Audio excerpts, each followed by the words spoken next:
Hello everyone, hi parents and hi kiddos if you're watching. Parents, I want to take a few minutes just to show you how to use your new Rekenreks. And this is Rekenreks video 2, take 1, hopefully just one take. Thanks Bryson. You're welcome.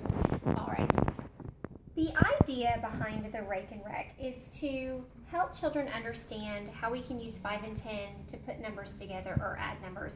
And so when I pull the children to the carpet, I talk to them about how we have 5 and 5, and that makes 10. And then down here we have 5 and 5, that makes 10. But we also can look at the red beads and say 5 and 5 is 10. And we can look at the white beads and say 5 and 5 is 10. So lots of combinations of 5 and 5 make 10 on our Rekenrek.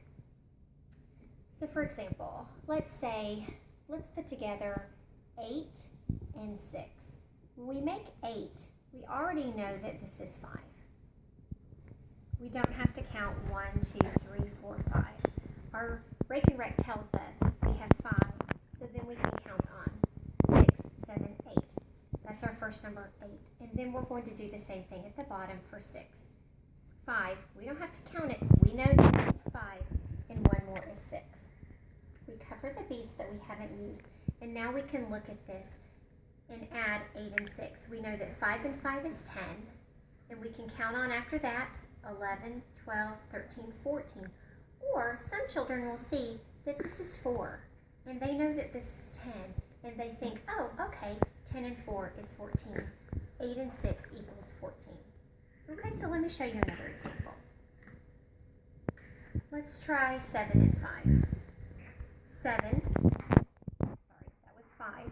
6, 7, and then 5 at the bottom, 7 and 5. So we can see here, let's cover these up, we didn't use them. 5 and 5 is 10, and then 2 more is 12. Or if we need to, we can count on 10, 11, 12. And so we can use this to help us if we're adding numbers that are 5 or more and trying to get to 20. And this helps us see 5 is 10. If we can get to 10, then beyond that, we know that we can build our numbers up to 20. One more thing that we did in class, let's say we have 9 and 4. 5, 6, 7, 8, 9, and then 4. We are not using all 5 down here. So one of the things we thought we might try, I didn't want to confuse anybody, and if this throws you, please don't do it, but this was just something that we were working on together. Some of the kids could see the relationship between these numbers and some of them couldn't, so don't do it if it's confusing you.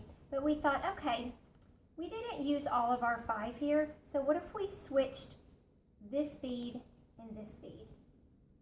We're just moving the numbers around. We still have the same number of beads, but now we can see that we have our 5 and 5 and 3, and so it's 13, 9 and 4. Hopefully you don't have any more questions about how to use your Rekenrek to practice making numbers. If you do, please send me an email. I hope you enjoy the video. Bye boys and girls. Bye families.